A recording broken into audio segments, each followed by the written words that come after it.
Spoštovani, v današnji prezentaciji bom spregovorila o krvnem tlaku. Moje vprašanje je, če poznate vrednosti vašega krvnega tlaka. Zakaj je to pomembno?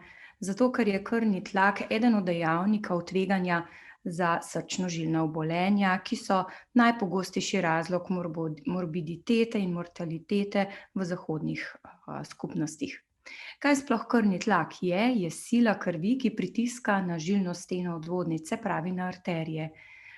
Ustvari se ob krčenju srca in ob lastnostih žilja. In skupaj tako srce kot žile omogočajo, da kri teče po telesu. Ko srce se skrči in požene kri po žilah, takrat se krvni tlak zviša in temu krvnemu tlaku rečemo zgornji ali sistolični krvni tlak.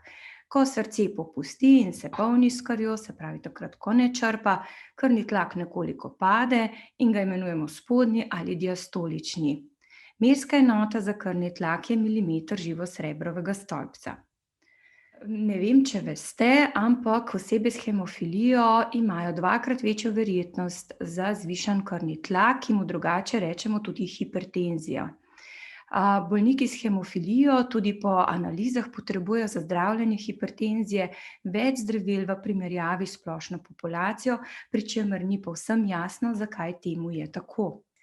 O hipertenziji ali povišanem krvnem tlaku govorimo takrat, ko so vrednosti zgornjega nad oziroma enako 140 in spodnjega 90 oziroma nad 90.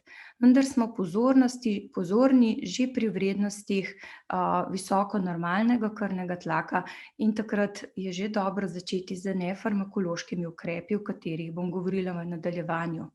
Namreč na razvoj hipertenzije lahko vplivamo z lastnim življenjskim slogom, z prehranjevalnimi navadami, telesno težo, uživanju alkohola, kuhinjske soli, kajenjem in predvsem telesno aktivnostjo. Se pravi, imamo kar pomembne možnosti, da preprečimo razvoj hipertenzije v lastnih rokah. Pri hrani izbiramo zdravo hrano, o tem se veliko govori, seveda izbiramo svežo zelenjavo, sadje, polnozrnata živila, vnašamo čim manj kuhinjske soli, ki jo je v prehrani preveč, manj maščob, sladkorjev. Če je le možno, se držimo urnika obrokov, 3-krat dnevno izbiramo manjše porcije, uporabljamo bolj zdrave maščobe, ki se nahajajo v ribah, oreščkih, olivnem olju, manj rdečega mesa, mlečne izdelke z odvzeto maščobo, manj alkohola. Kar se tiče telesne teže, je zanimivo, da že shujšanje za nekaj kilogramov dejansko lahko zniža krvni tlak. In se zgodi, da bolniki, ki shujšajo, pa so pred tem že imeli povišanje vrednosti krvnega tlaka, lahko po tistem, ko shujšajo, zdravila opustijo. In vemo, da posamezniki z normalno telesno težo imajo nedvomno manjše tveganje za razvoj hipertenzije. Redno gibanje je zelo pomembno, ustvarjeni smo za gibanje in tudi navkljub hemofiliji je potrebno ostati aktiven ob seveda ustrezni zaščiti, ki pa je dandanes na voljo. Mi vemo, da je zdravje sklepov odvisno tudi od fizične aktivnosti in da le-ta znižuje poleg tega krvni tlak.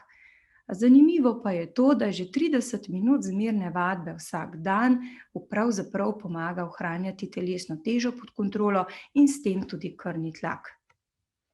Kajenje nedvomno poveča tveganje za razvoj različnih rakavih bolezni, kot vam je verjetno znano, rak pljuč, grla in tako naprej, vendar tudi pomembno vpliva na zdravje naših žil, zmanjšuje proces oziroma pospešuje proces staranja žil in s tem tudi razvoj hipertenzije.